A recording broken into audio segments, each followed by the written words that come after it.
We are here at Healing Hands Physical Therapy and Bodywork with Dr. Jamie Pribyl and Dawn Cushing. So Jamie owns Healing Hands Physical Therapy and Bodywork.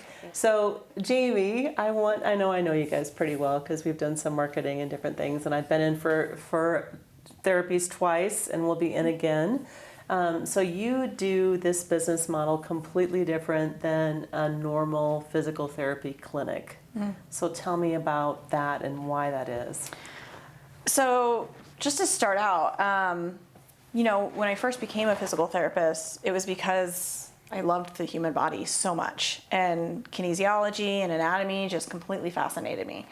And it's actually kind of funny because when I took all those tests in college of like, what do you want to be when you grow up? They came out as a PT or a hairdresser. And I did not want to be a PT. I mean, I really liked the medical. I thought maybe I'd be a doctor or do something, but I had gone to physical therapy when I was in high school. I had bilateral knee pain. I was a runner, played soccer, and I went to PT, and it was a joke. I mean, they had me do exercises that I did more strengthening in my weights class, and then the PT would come around and stretch my IT band for 5 minutes, crank on my knee, made my knees worse, and then he'd leave. And so, and then I actually ended up rehabbing myself and figured out how to get myself better.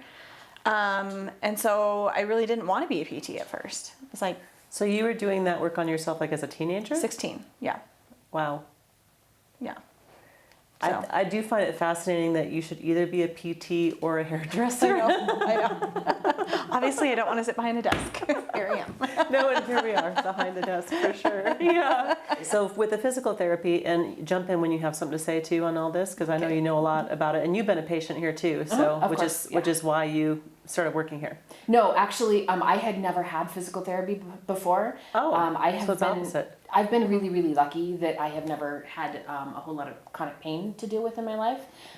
The worst thing is migraines. But as a physical person and a yoga teacher and a gym rat, I wish I had known that I could schedule physical therapy just to get a body tune-up, like you go to the chiropractor or you go to get a massage. I wish I had known what physical therapy could entail, but I had no idea until the first time Jamie worked on me. Yeah, so it can be can be for keeping the body moving and not just when you're have a break or a tear or something like that.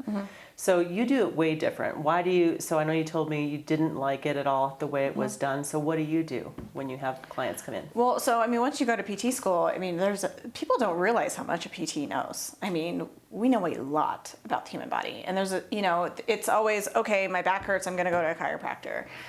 Maybe if my knee hurts, I'm going to go to the orthopedist. But then after surgery, I go to PT is, I think, what most people tend to think. But I mean, we know joint mobilizations, we know myofascial release, we can work with the nervous system. I mean, we know nutrition, we can hit it all. And so when you go to a standard physical therapy clinic, when it's insurance based, immediately the second you take insurance, you become part of the rat race.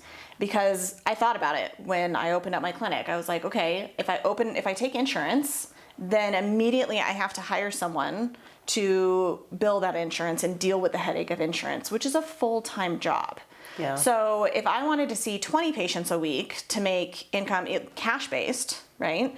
I only needed 20 patients a week cash-based to match my salary or above what I was making at the time.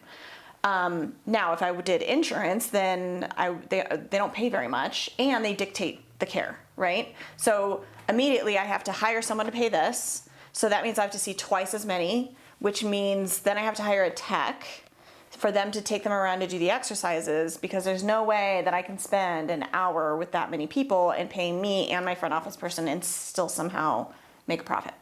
So once you take insurance, you're immediately in the rat race. I mean, obviously there's going to be some that maximize it and we'll see as many patients as possible to make as much money as possible. And others are like, nope, we're only going to put in 2 an hour and we can make our salaries, but we're not making an exorbitant amount of profit. But yes, insurance, I mean, it typically follows Medicare. You can negotiate your contract, but there's very little wiggle room there. They pay more for certain things than they do others. So for example, when you are walking around with a technician who is 19 years old, fresh out of high school, going to school to maybe be a PT, pre-PT, and they're with you doing all of those exercises, the PT is getting paid more for that than when they are with you doing hands-on work, like doing joint mobilizations, doing myofascial release, all those things that are the very skilled things, they don't get paid for. So, or they get paid significantly less for, let's say So that. a doctor gets paid significantly less for that? The Insurance? physical therapist. Right, Yes. because you are a doctor of physical therapy though, right? Yes. So you get paid less, I get paid less for manual therapy than I do for therapeutic exercise. wow. Yeah. So you can do therapeutic exercise over there across the room with a tech, or I can be working on someone, which is how a lot of people will do it if they don't use techs. Okay, I'm going to watch you from the other side of the room while I'm trying to work on someone. So it forces them to multitask. And okay, do 3 sets of 10 of that. Okay, well, I can see that they're doing it incorrectly, but I'm working with this patient right now and I can't go over there. So I'm just going to say, okay, lift your leg a little bit more. Yeah, okay, that's good. You know, like where in here my hands are on the person and they're lifting their leg and they're lifting it too far forward and they're firing the hip flexors when I want them firing the hip extensors, and I can like adjust their pelvis and say, see, feel the difference here. This is how you want to be doing this exercise.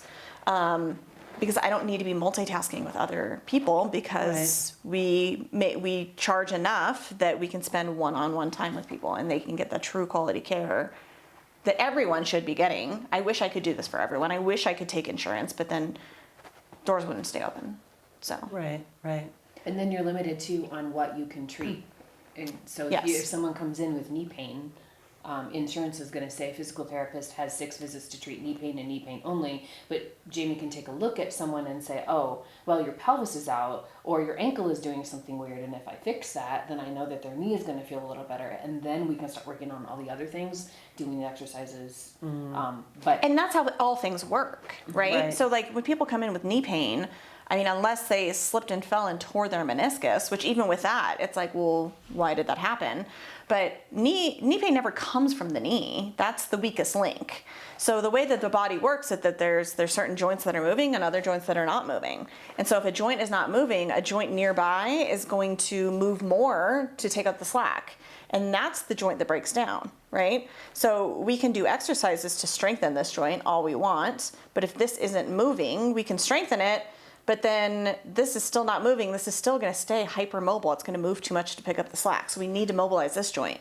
Gotcha. So, I mean, almost always with a knee, it's like you've got a tight ankle, you've got a tight pelvis or hip or something like that. And so if I go and I mobilize that hip or pelvis or ankle and then I document that, now I personally have never actually had a problem because it's just the way I document. I mobilize pelvis to release so it would take the pressure off the knee, right? But to document well takes time, and you don't get paid to document. You get Right. paid to see clients, and so at the end of the day, you have 30 charts to do. People just whip it out really quickly, so then they didn't document exactly why and how, and then they get denied. Well, why are you working on the pelvis? They came in for the knee. Why are you working on the ankle when they came in for the knee? Denied. And they'll dictate how many visits. So I had one time somebody came in post-op shoulder. Okay, so if you have a shoulder surgery, like a rotator cuff replacement, there is a protocol for every doctor. Everyone knows it. 6 weeks, you are not allowed to move that shoulder. Okay, you need physical therapy for those 6 weeks because shoulders get frozen. They get really, really tight very quickly. Yeah. So you need someone to be actively moving your shoulder for you to get that moving because you cannot be firing those muscles. You might rip through them. You just had them repaired, sutured, okay? Right. So prescription is usually, okay, go to physical therapy for 2 to 3 times a week during that 6 weeks. So we're looking at 12 to 18 visits, okay? But the insurance, there's been multiple cases, the insurance literally after 6 visits says, all done. No more, not medically necessary. They have not even gotten out of the passive range of motion phase yet. They can't be doing exercises at home. There's nothing they can do. That's crazy. I mean, there's some range of motion stuff that we can show them how to, okay, don't move your arm, use a pulley system or use a wand, but it's not the same as someone like taking your arm and stretching it and then getting in and releasing all that scar tissue and those tissues that need to be moving. And I mean, we're the ones that know which way the joint's supposed to move. I mean, you don't realize how complicated joints are. Some it's hollow here and it glides this way. Otherwise it's it's concave here and it goes this way. And so it's not just a Right. matter of just moving it up and down. You have to know the mechanics and the way the joints are shaped in order to mobilize them correctly. And patients don't know that. Right. But the insurance says, nope, after 6. And then what happens after? So you see that client, say, for 6 visits, and the insurance shuts them down, and they go off on their happy way, and they go back to playing pickleball. Let's say, what happens? They get worse, or And they then- injure themselves again, or they Yeah. hurt something else. And then they end up in PT again or somewhere else. And then they say, well, I had a bunch of PT after my surgery, but it didn't work. That wasn't, No. you really didn't do what was needed. So either A, yes, the insurance prevented them from doing what normal PT needed to be, Right. or B, I mean, even if they did complete it, you go to standard physical therapy, your pelvis is locked up and they give you knee exercises. And so you're working on the knee and it gets stronger and it's like, okay, well, it feels a little bit better, because you're moving it and you're lubricating it and you're strengthening it and you're stretching it. And so, yeah, it's better, but it's not, the root problem was not fixed. So 6 months later, your knee hurts again. Well, I don't want to go to PT. I already did PT. It didn't work. Yeah. Well, but they didn't get to the root cause because they couldn't. They weren't allowed to because insurance doesn't even allow them to. Yeah, well, that's crazy. Yeah. The whole system's crazy. So that makes sense why this is private pay. So you come to you and it's private pay. Yes. And I know with me that I've done like the flexible spending account. So that's something too that works for that, which was nice when I figured that out, because I'm like, let me book again. Yeah. And now my neck goes all the way. Oh, I moved, didn't I? It goes, You yeah. did move a little It didn't do It's that. so much better. It didn't do that prior to coming here. You would stop right about Yeah. there. I'm no. like, oh, when I it's first so met you, weird. it was this. Yeah. Yeah, I don't know. Okay. Yeah, it was I need to so get my hands bad. on your neck. It was so bad. In a good way. You've had, what, 2 or 3 treatments with Jamie? Just one, and One then I treatment had with Jamie. yeah, and then I had craniosacral with Honey. So, yeah, and craniosacral is fascinating. So we can definitely do like a That's a whole like episode, but it's a whole so hard to conversation. explain. Yeah, we'll get into that in a second some more. So the way it works here is craniosacral you have, and then you have physical therapy with you, and then you have one more physical therapist, and she also does. You tell me if I'm wrong with any of this. Pelvic floor therapies. Yes.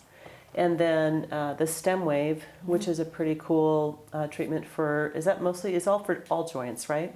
Yes, it's more of like a spot treatment for joints, but it's a non-invasive treatment that utilizes sound waves. So kind of like a ultrasound machine, right? Like you put an ultrasound machine for like to see babies, or that people will use in PT for plantar fasciitis, but that's on such a low level. The waves are very low and they just kind of increase heat.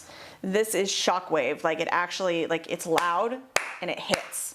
And what it does is it actually, so there's a shock that goes off in it, and then there's water in the handle, and through that water, that electricity is going through the speed of sound, and so it hits and it creates a shock wave. So it's literally sound wave, but it's a very high intensity shock.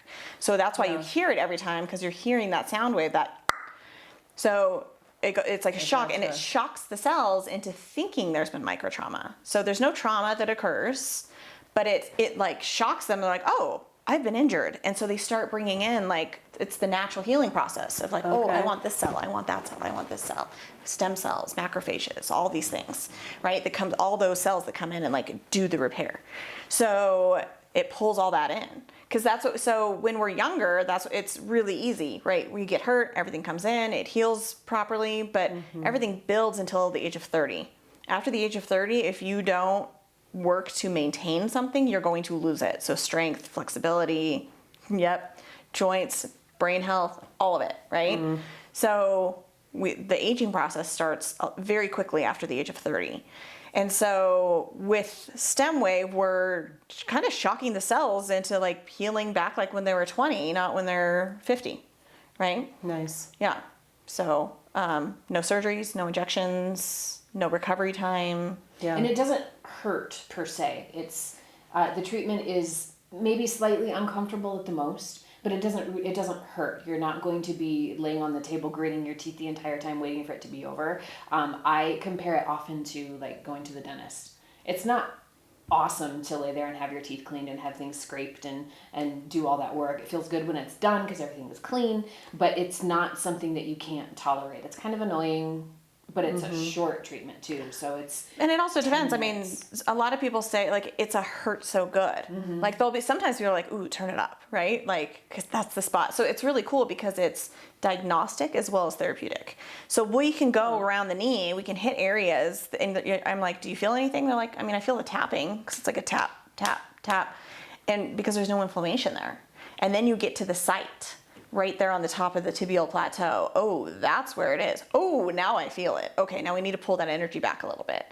And so the energy can go up or down, and that's another way how we know people are getting better, because as they come in, they're able to tolerate more energy. But a lot of times they're like, ooh, right there. Okay, yeah, that's the spot. I want you right there. Can we turn it up? Like, no, I don't want to give you because you can get a little hangover from it, you know?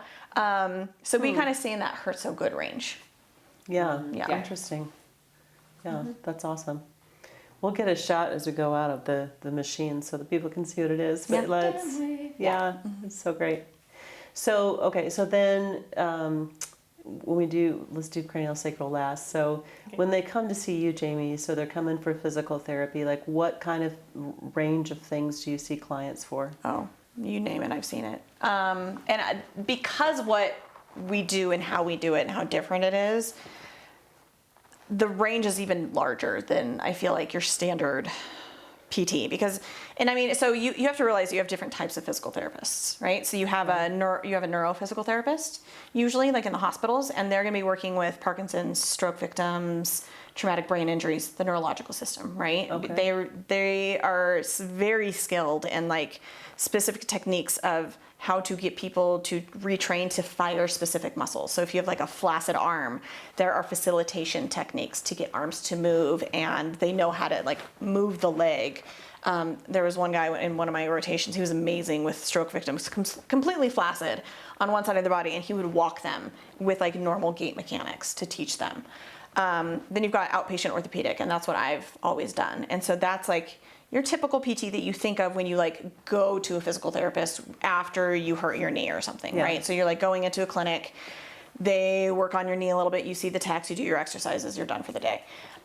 There's also inpatient. So inpatient is when you go to the hospital, you had a heart attack, and those first couple times you get out of bed and you just need to go for a walk, that's PT typically. Then there's rehab where you actually live in, right? So then you're going to see the physical therapist, a couple hours a day. But with outpatient orthopedic, we typically just see orthopedic, right? So knee pain, back pain, hip pain, right? But because I work so much with the tissue, I'm doing so much myofascial release, and it's not massage. It's deeper and more. It's just different. But we're stretching it, we're lengthening it, we're doing scar tissue release. So I'll see people a lot of times after like cosmetic surgeries or any surgery if they have scar tissue.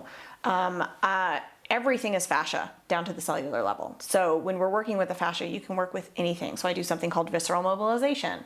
So our organs need to move and glide and slide. And if they don't, then we can end up with constipation or stomach pain or acid reflux, all these different types of things. So I work with that. Varsha works a lot with constipation because she does pelvic floor. So she also does the visceral mobilization, but pelvic floor muscles can, if they're very tight, then you don't have the ability for your organs to flow.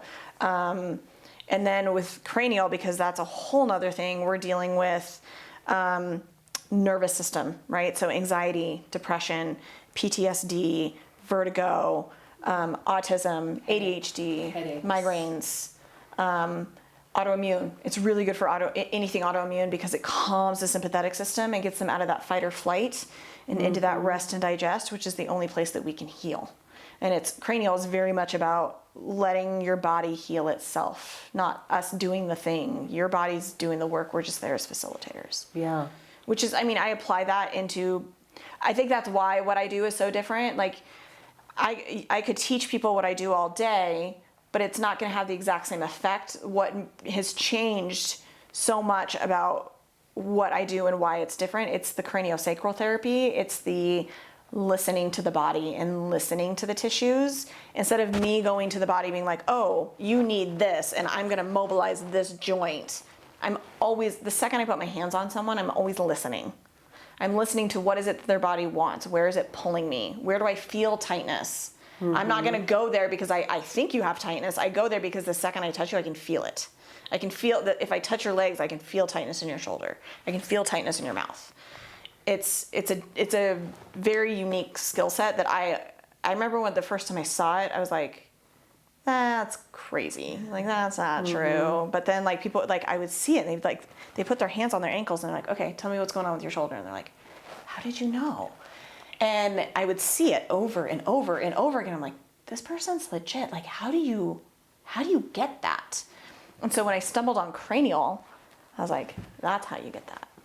And so I never thought I was going to be like a craniosacral therapist. I kind of wanted to just use that skill set to like know where to go to treat. But once you figure out what cranial is, it's like life-changing, so you can't not do it. Craniosacral therapy is something you almost have to experience to even try to understand. Yeah. I know that it does wild things, but I don't understand the process of it. I'm not a doctor. Even the doctors don't understand it. But I do think that's part of the magic of healing hands is that our physical therapists are able to kind of innately discern what is going on for someone just by either having a conversation and listening to the details or putting their hands on somebody and being able to go right to that root cause. Right. And I think that's what makes healing hands hugely different, is that kind of innate ability for our healers to hone in and do what they do best. Yeah. To the listening to the bodies thing is, it's unfortunate what an unusual concept that is in our culture, because you can. I learned this in the process of healing from Lyme's years ago, right? And I could start to feel different things. That there was like, anyway, they did kind of like this little current, but it wasn't a current you could feel, but I was able to start feeling it. So that's when you start realizing that you can tap into your body and know it. So then to be able to do that as a therapeutic level, where you're just touching someone and can tap into their body, that's something that's pretty amazing, you know. It is amazing, yeah. Yeah. I recognized it in working with Jamie. Like I said, I'd never had physical therapy before, but I've been a yoga practitioner for a long time, decades, and being able to recognize that in my own body and then to see it put professionally on the table by a physical therapist, it's amazing. It's amazing. Yeah. And take it out of your own mind and your own body and then be able to give that to somebody else. And then she adds on the layer of science with physical therapy. Right. It's magical. Yeah. I want to, if we can, get Dawn on the table and have you do some craniosacral therapy, just so we can kind of get a feel of, people can see what it is. I know when they're listening, they're sure not you want to do gonna cranial? be able to do this. Cranial's like watching cranial's like watching paint dry, is what I tell people. No, it is. It is like you watching can't paint dry. You can't see the changes that is occurring underneath. But I mean, some people are definitely the unwinders. They're fun. They're magical. That's for sure. Oh, yeah, I've heard about the My unwinder. head unwinds pretty well. Yeah. So I can explain that. That's is it? Do you feel like you can kind of say what's going on while you're working? I can. Yeah. Okay. Yeah. Because I don't know how that interferes with the whole reading the body and getting it. I mean, it will be the body, and Dawn actually responds really well. So the body can still do the work. So when you come into cranial, it's a very meditative state. So it was funny, we were actually speaking with a hypnotherapist the other day, and she had kind of said it perfect, like, because we were discussing, she actually didn't really know what craniosacral therapy was, but I've sat in on a hypnotherapy session and we asked the same questions. There's a lot of dialoguing that occurs with cranial. If you decide to go that route, you don't have to. That's the thing. There's some people think you have to. The patient will dialogue with you? Yes. So Okay. because it gets super deep, it can go very deep. It really just depends on what's going on. But a lot of cranial is about like releasing emotions that are held in tissues. And so it's, what are you feeling in your body? And okay, I'm feeling this pain in my hip. Okay, well, what is that pain? Like, does it look like something? Is there a color? Well, it's blue. Okay, what does blue mean to you? Oh, well, that was the color of my bedroom when I was 3. And it can really get into like a memory when you were 3. Some people even go into utero. Some people go as far as to go into past lives. Crazy. It can. Wow. And then some other people just, they experience nothing. They just fall asleep on the table. Yeah. Or they just feel relaxed, right? It just depends on who you are and where you are and what your body, what kind of work it needs to do, right? So mostly in a session, we try to just focus on the patient. What are they feeling, and is that going to go somewhere? But there's a lot of times that I've done things like this, and I'll be working, and we talk about what we're feeling, and it still works. The body still does what it needs to do. Maybe she wouldn't drop as deeply into that like hypnosis, because you get out of it. It was funny. I worked on a friend of mine. She was an anesthesiologist, and she got off the table and she was like, "Whoa." And I was like, "What'd you feel?" And she's like, "There was like nothing. Like nothing." Oh, like the head was able to be completely meditative. And yeah, not, because like, she's going an in a million anesthesiologist, circles. like, Yeah. and she's super smart and super type A, and just like thinking all the time. Yeah. And she's like, "I don't think there's ever been a time in my life where I just felt nothing. Like I thought nothing." It's an hour-long shavasana being guided by a professional. And if you can't get Yeah. into the shavasana, because a lot of people can't, there's something about the hands, and when we do it, it puts you into that state. So if you're someone that's like laying in shavasana, is like, I can't meditate. I can't. Everyone says I can't meditate because my brain never stops, and it's like, that's why you need to meditate, right? So it's really this is like a really good hard to bridging balance. to it, right? Like it kind of teaches you, because it puts you into it a lot of times.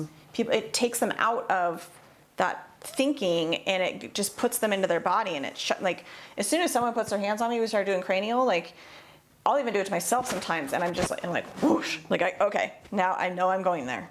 But there's something about that touch. You're practiced, and you recognize that little switch. Exactly. Yourself. But I mean, we do this in yoga too. As soon as I lay on the mat, my body goes, "Oh, we're doing the shavasana. Okay, I know what to do here." But it didn't happen in a day. It took me years and years and years of practice to be able to get there by myself. Yeah. I had to do that by myself. Jamie can help you get there through craniosacral therapy without trying, without the practice part. And then if you just get a little bit of that, just a little bit, even like 30 seconds of that is super duper powerful. It is amazingly healing. It's amazingly relaxing. I think everybody needs it, even if you think you don't need it. We need it in this life. Oh yeah, I know. I think in fact, in a minute, I want you to tell everyone, because not everyone I think listening knows about yoga and shavasana and what it means. Oh. But I know when I first started, I did not ever want to do yoga, and I really think it was the running away from a trauma that had happened that I was never going to acknowledge, kind of thing. And so you don't want to slow down. You don't want to hold a pose, because that feels like torture when your body's holding on to go, go, go, go, run, run, run, because I think it's trauma related. That's my opinion from my history. But can you tell people who don't know yoga, like what we're like, kind of what that is? Sure. One of the reasons why Jamie and I are so aligned is because I do bring that background. I've practiced yoga for over 25 years now, and I teach a couple of different kinds of yoga. So Vinyasa yoga is the movement-based yoga, very physical, one breath, one movement. Even still, that one breath, one movement gets your mind to focus. That's the first thing that most of us start with yoga, and that's where I went, and I practiced that for years and years and years and years. I love a good, hot, sweaty power yoga. I was there, and then I found the opposite of that, which is yin yoga, which taps into all of that nervous system regulation. It's the exact opposite of Vinyasa yoga. So it's interesting. yin. It's cooler, it's slower. We hold poses. You're in that meditative state for the entire time. It's also hard. It is so hard to be still with yourself for that amount of time. Holding, let's say, pigeon pose. And at the very end of any yoga class, you're going to get shavasana, which is hopefully you have time for a good solid 10 minutes to just lay there on the floor with yourself and breathe. That's all shavasana is. I think a lot of times we work too hard at trying to get to the meditative state, but I like to offer people a good solid 10 minutes to do absolutely nothing with nothing else expected of you.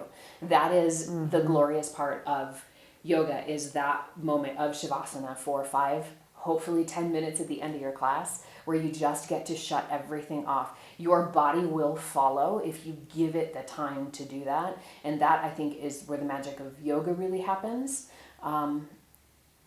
and I've just expanded that offering into an entire hour within a yin class for people to disconnect from the yang side of things. Yang being hot, go, go, go, moving, physical, sweaty, red, where yin is blue, softer, quieter, darker. We need that balance in life, and we don't offer it to ourselves. So that's why I think yoga aligns really, really well with what Jamie does here on the holistic side of physical therapy. Isn't that wild? Physical therapy, yoga, physical therapy. How do those two things align? And then when we met, it was kind of like, yeah, all of that really, really aligns. Yeah, with how Jamie does it too. Yep. And I do remember what I was going to say earlier, which is that, you know, I do think we think if for maintenance, we're like yoga, chiropractor, diet, and, you know, then, you know, maybe we add in one or other thing, but we don't think physical therapist. So this is a good way for us to come and, you know, get all those tweaked. Oh, You know, or massage is what I was going to say, just Yeah. a regular massage, but you're kind of like, can do all of the different things and Yeah, get you I always going say, faster. if somebody came in once a month forever, they're not getting any joint replacements. They're not getting injuries because we're just keeping them aligned. And There's probably a reason, you know, at my age, having done yoga for a long time, that I can still do some of the wacky stuff I can still do. And the fact that I've worked here for going on 2 years now, and I do get, you know, moments like this where I get a little job perk. I get to lay on the table and have some cranio, and Jamie will. We all kind of tend to work on each other too. Yeah, which We is share fabulous. to keep ourselves Going. healthy. Yeah, through it all. Yeah, so let's do that. And I'd love to just kind of, since we're here and videotaping, I'd love to see it a little bit in practice. okay. That sounds good. All right. So what I'm going to do to start is I'm going to listen to Dawn's body. Okay. Certain listening stations, and what I am paying attention to is called the craniosacral rhythm. The craniosacral rhythm, so it's just like any other rhythm in the body. So we have breath, right? And so we know the breath rhythm. We know that we have a rhythm of the pulse. Same thing with craniosacral rhythm. It's a very slow expansion and contraction, and you can feel it anywhere on the body. What creates this rhythm is the cerebral spinal fluid that actually flows from the brain down to the sacrum. But it affects the whole nervous system, so you can feel it anywhere in the body, okay? And so what we do is we go through and we're listening. So as soon as I put my hands on her, I can tell that the rhythm is slower on her left leg than on her right. And not only that, it's instead of like this, it's more like this, which tells me, so like I said, I can put my hands and I can kind of get a hit of like where to go. Tell me she's got some built up energy in her pelvis is what I'm kind of getting. We call it an energy cyst. It's kind of like, so with normal natural physics, right? So there's a law, and every force is met with an equal force, right? So if we slip when we fall on the ice, we land our butt on the ice, that force should go through our body and out into the universe, right? But sometimes it kind of gets trapped into our tissues, and so we can get this buildup of like chaotic energy in an area, which can create pain. Okay, and so sometimes that can present in our body and we can just feel it. So yeah, first tip for me is that I would work on her pelvis. So I'm just gonna kind of go through and see if I feel anything else. Her legs, nothing too much there. I'm just still feeling that, I'm feeling the same pull all to the pelvis. So that's what you kind of do with listening stations is, okay, I got a hit on the pelvis. Am I completely insane because it just said pelvis? But then when I go through and I do my listening stations and everything still keeps pulling me towards the pelvis, then I'm probably going to go to the pelvis.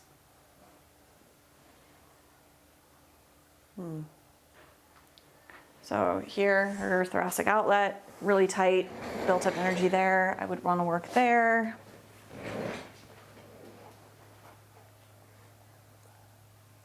Her head's off, which makes sense because she's been having a migraine. So head should be expansion, contraction.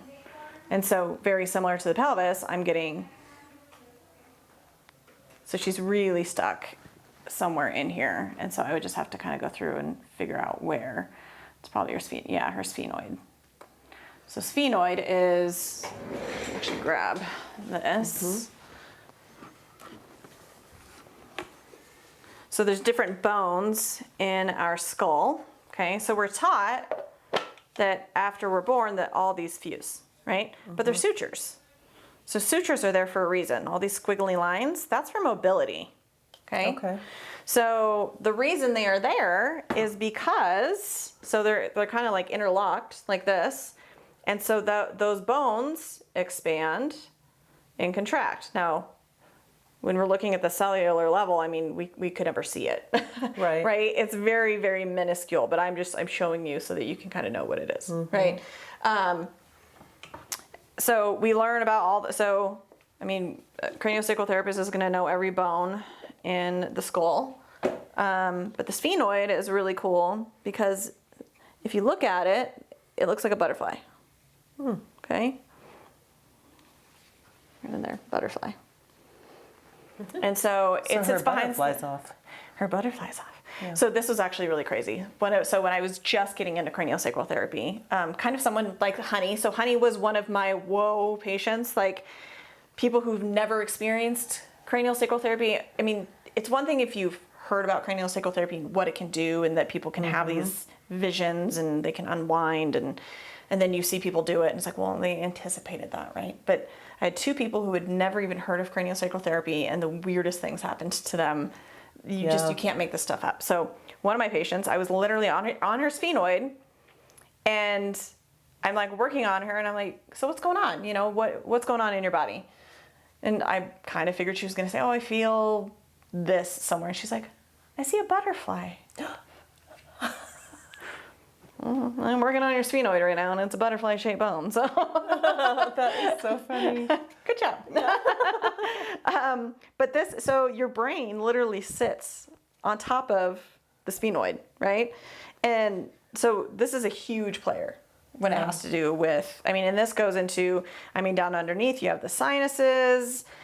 All your nerves come through here. All these holes are nerves to come out of your brain.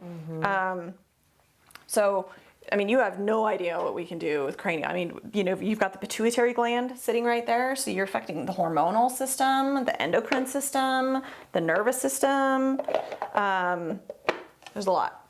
So, so yeah, her sphenoid's kind of just not moving, so we would want to work on that. And so there's just different handholds on the head, so you kind of, huge torsion there. I'll probably start with this because you have a migraine and you are off. It's not a migraine yet. Okay, so she's like, whoo. So you can imagine when people come in, when something like this is happening, you're gonna have vertigo. And people will say that. They're like, I feel like I'm getting pulled to the right for no reason. Well, their sphenoid is getting pulled to the right. Interesting. Yeah, so this is the crazy part about cranial. I always say watching cranial is like watching paint dry because you don't see anything. You don't. In fact, when you're having it done, When you're having it done, you're like, you're not doing anything. You're not doing what anything. What are we doing? And why do I feel better? This doesn't make any sense. Because I'm not doing anything. I'm not doing anything. I'm just laying here. I'm listening to the body. So we start with 5 grams of pressure, less than the weight of a nickel. And we just listen. And so I can kind of, the sphenoid is my head. She's like dropping down to the right. And then she comes back up. Stop. Drops down to the right. So this is not even a normal pattern at all of the sphenoid at all. So there are specific movements that the sphenoid needs to do. And so I'm gonna kind of go through and check those and see where is she stuck exactly. So if I pull the left side of her sphenoid up and to the left, it moves, which I know it's going to because that's kind of what it does, right? So it's kind of going this way. So I check that, moving really well. Now I'm gonna try to pull the right side up. Nothing, it's not moving. It's not moving at all. So what we do in the world of cranial is we go with the direction of ease first. So I know she wants to go this way, so I'm gonna take her that way. So it's kind of almost like unjamming a drawer, right? Like if you picture like your drawer and it's filled with clothes and you're pulling it out and it's getting stuck, you can't pull it out. You have to push it back in and reposition it and then it pulls out. Okay. We're using that same concept with craniosacral therapy. So I took her up and back, and so right there, I just waited, and she had a big release, and she's shaking her head because she can feel it. Mm-hmm. And so now I'm going to go. You can really almost see it because like. So yeah. So when you take a deep breath, that's when we get a release. Yeah. So people will yawn, they will sigh, they'll take a deep breath, they'll get belly gurgles. We call it bulgarrhythmus. But people are like, "Oh, I didn't realize I was hungry," and I'm like, "No, that's your autonomic nervous system responding to what we're doing." So, yeah, it's fascinating stuff because it's just like even close up, you look at your hands and you're like, "Nope, they aren't moving." yeah. Don't know what's going on here. Oh, so she's starting to let go. She's kind of sliding up a little bit. And there she goes. So I'm just kind of like exaggerating it with my head. Yeah. But it still just feels tight, so I'm just going to hang out here. It's kind of like a rubber band. Like I let go, but the rubber band's still holding on. Or the other one just flew. Like it was just easy. I'm just going to wait a little bit longer. Oh, yeah, there, she's got another release. So you can get multiple releases. And that's something where, like, when you first start doing cranial, it's like, oh, did I feel a release? I think I did. Okay, I guess I'm done. But you get to the point, like, you're an experienced practitioner, just like anything else, like you get better at it and you learn it and you're like, oh, that's not done releasing. Like, because people will be like, well, when do I know when she's done releasing? Do we do 5? Do we do 2? Do we do 1? Yeah. You just know. Yeah. But one thing you can do, so a lot of people are, okay, so now I'll finish that sentence in a second. So I'm sliding her, so her sphenoid should slide to the left and slide to the right. It doesn't want to slide to the right. It wants to go to the left. So I just kind of gave it a little nudge, and so now we're hanging out over to the left. But what was I saying? Just with experience, that's what it was. You can talk to the inner wisdom. So the inner wisdom, so everyone has an inner wisdom. And so whatever you want to connect that to, is that intuition? Is that God? Is that your higher self? Whatever it is for people, it's your body's inner knowing, right? Yeah. And so we will use the rhythm a lot of times to ask questions if we're not getting somewhere. And so, like I said, you can feel that rhythm. It kind of goes up and out, right? And then there's certain areas where it's not moving so well, so we know we need to work there. But when we're in treatment, we can I can just to myself just be like, okay, inner wisdom, are you done releasing? And it will you can just be like, stop the rhythm for yes, or start the rhythm for no, and it will tell you. Mm-hmm. And then if that doesn't work, then you get, that's where dialoguing with the patient gets involved. So a lot of times maybe, so sometimes you need to kind of like talk to the inner wisdom if the patient isn't getting anything, because not everybody gets messages from their body. Other people get them clear as day. They're really good at communicating with their body. I think it's a practice, Yeah. You get more acclimated because we are not taught it at all. Mm-hmm. I am not doing this. Yeah. So this is called unwinding. So unwinding always trumps everything, in my world at least. So tissues will unwind. So she feels like I'm moving her head, but I feel like her head is moving me. So this is what I'm talking about when I say this is such a different touch than massage. I am not moving her head. Her head, I'm feeling where the tissues want to go, and I just follow. So they unwind out of their dysfunctional patterns. So like if you're in a car accident and you're like this in the car accident, but you don't realize that, and you've had neck pain for the next 20 years and nobody can get rid of it, you start to unwind and you'll get back into that pattern. Mm-hmm. And then the body will slowly unwind out of it itself. And so the body is healing itself. It's not me doing the work. I'm just here as a facilitator. And so that's why this work is so powerful. Yeah. For sure. I'm suddenly becoming like very aware of the back of my throat and like this inner sinus situation behind my Okay. So tell me more about that awareness. and it just feels like my right eye wants to shut off. Shut off. Shut off, not close, but shut off. Yeah, like there's a hole there. Like there's a hole in your eye. Yep, where the eyeball is, it's just like there's a big empty spot there. Empty spot. Okay. Can you tell me why there's a big empty spot there? Oh, it's just tired. It's tired. What's it tired of?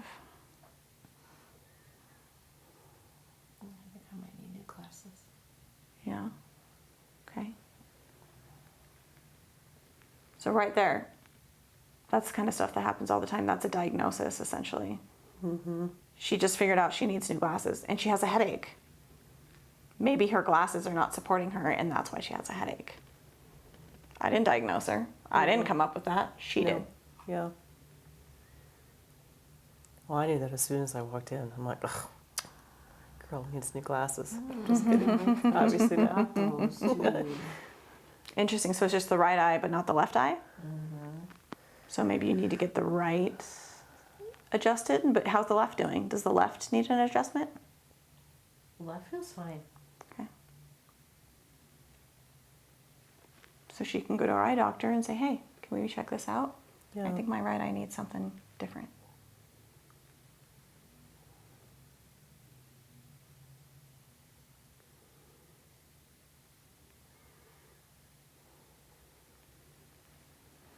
There's the part where it starts to get weird. I think that sometimes when I share these things with Jamie, it's kind of funny, so feel free to laugh. Why am I saying clowns? I hate clowns.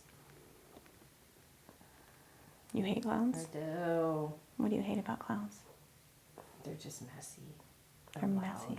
Okay. Do you not like messy and loud? I don't mind it. So you don't mind messy and loud, but you don't like I don't loud. like loud. Messy's fine. I'm messy. You don't like loud. What do you not like about loud? It's jarring to my system. I have to like come back from it. Like if it's like interruptive and it just annoys me. Like if you pull up to somebody at a stoplight and the music's too loud, and you're just like, dude, I was having a thought. She's kind of just settled. So I'm going to recheck this sphenoid because I'm getting pulled into her right occiput now, but I want to make sure her sphenoid's good. So I move up her left. Good. Right. Good. Where's the right occiput for those that don't know? On the back of your head. Moving to the right. Good. Moving to the left. Still a little stuck there. So I'm going to slide her to the right again. Yeah, because I don't think I got to finish that one because she started unwinding. Okay, so now I'm going to push to the left, which when I say push, it's the intention. It's just the thought almost. It's like 1 gram of pressure. And there it goes. Which is barely a touch. Yeah. Can you feel that I'm pressing harder on the right than the left, Dawn? No. Yeah. See, she can't even feel it. It's just it's an intention almost. Good. So she kind of settles there. So kind of to reset, I'm going to compress her. So I'm kind of pulling the sphenoid back and down into the rest of her skull. And then I'm going to lift it and decompress. It's just a reset we always do at the end of working with the sphenoid. She's in what's called still point. So still point is when the rhythm completely shuts off in the entire body. It's when it's doing work. So there's still point, it's doing work, and then there's significance detector, which is like an even deeper drop, like, ooh, this is significant, like we're really doing work. But she's just in still point right now. And there, it just turned right back on.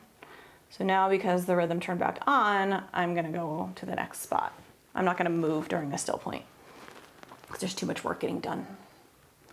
So the suboccipital release is the best thing in the world. They've tried to make so many little fidgets to lay on to copy it, but you can never copy it because you can't copy human touch. Mm-hmm. But I say to everyone, I'm like, if everyone had a suboccipital release the first thing in the morning, we'd have world peace. It is. That's interesting. It is the most relaxing, most amazing thing if you get it done right. Oh my God. I mean, there have been times where I have done an hour of just a suboccipital release. I just hold it. Wow. That's what the body needs. So she's really tight on the right side. So I'm just kind of sinking in. So, like I said, cranial starts really light, but it can get heavy. It can be I get pulled in sometimes. Like I'm digging into her suboccipitals right now. But like, I'm not forcing it. I'm not hurting her. I'm not like, I don't go in fast. That's the difference too. So, you know, people will be like, oh, my massage therapist got into my psoas and oh my God, it hurts so bad because you have to go all the way like through the abdominal cavity. Well, yeah, if they go hard and fast, that's going to hurt like a mother, right? Right. But if you listen to the tissues and you start light and you wait until the tissues allow you in, you can get so deep and not hurt someone. I mean, they'll be like, ooh. But it's that hurt so good. It's the same thing. I always stay in the hurt so good. Yeah. Because if I go in too hard too fast, the body doesn't like it. It's going to tighten up and it's going to kick me out and it's going to make that tissue angry and create more of a problem. So it's not always like necessarily even like the technique that I do. It's how I do it and that I'm listening and respecting the body. Yeah. I'm not going in as a bully and being like, you're going to do as I say. No, I go in as, hey body, what is it that you need today and how can I help? Yeah. I wish I could do that for myself. You can do cranial on yourself. If you learn it, you can kind of do that. But there's obviously, you're going to get way more from someone else because we are energetic beings, right? We are positive and negative ions all the way throughout our entire body. So whenever somebody touches you, there's a physiological response. And we do cranial multi-hand sessions, and those things are so powerful, so powerful. I get 10 times more work done on a weekend when I take my classes than I do seeing one therapist once a week for 6 months. Wow. And then if you do multi-hands in water, talk about mind-blowing. And we're trying to start a program here in Reno. The only place that we know that you can really do it is in the Bahamas because that's where they teach it, right? So there are programs where you can fly down to the Bahamas and get treated multi-hands in the water with dolphins. Oh. Because the dolphins communicate. It's amazing. I haven't done it yet. It's on my to-do list. I cannot wait. But so my mentor reached those people and said, hey, can we do an aqua class here in Reno? And they came out here and we did a class. So we're trying to figure out how to make it. The problem is there's so many practitioners. Like, how do you pay them for their time and rent the pool and all of these things? But we're trying to put that together for people who really need it because it's mind-blowing. Yeah. Interesting. So how does the water make a difference? It's just a faster facilitator kind of thing, or what? So if you think about it, our bodies are 80% water. Right. We are water. And the craniosacral system, the cerebral spinal fluid, it's water. Okay. So it's a conduit. And, okay, so you've seen how her head kind of moves, right? Right. Okay, so that's unwinding. She is stuck to unwinding her head right now because that's where my hands are, and I can lift up and make her, like if I was on her leg, I would hold her leg and make it weightless, and then I would just follow it, right? But I need to be holding that leg. I need to be holding her head. Now, there are some people who are true unwinders. Like if you watch me, I'm an unwinder. I will look like an exorcist on this table if the right person touches me and it's the right day and the right time. It like you wiggle and you're a worm, but you're still limited by the table. Right. In the pool, there's no limitation. Okay. People flip. We do flips. We spin around. We're going forward flips, back flips, spinning, twirling. It's the most beautiful thing you've ever seen. It's unreal. And you'll have like 10 people on one person, and they're all feeling the same thing. Interesting. And it's all very in sync and in unison because they're all listening to the body. So they're all responding to the same rhythm, to the same flow, to what it is that the body wants. That's amazing. That'd be something to watch or experience. Better yet, experience. Yeah. That just feels so good. I can't even explain. Yeah, I'm getting in real deep right now, which there's no way I could have gotten in here when I first touched her. I mean, I'm like a solid inch into her suboccipitals. That breath. So I know from my yin training, this gets a little woohoo, but go with me on this. I know from my yin training that the right side of your body is the need to express. The left side of your body is the need to receive.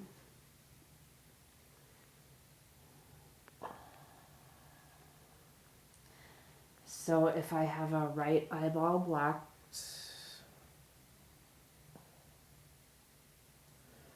and a right side tension, whatever the hell that is that you're working on right there, it feels so good. That tells me that there's something that I'm not seeing, I'm not expressing.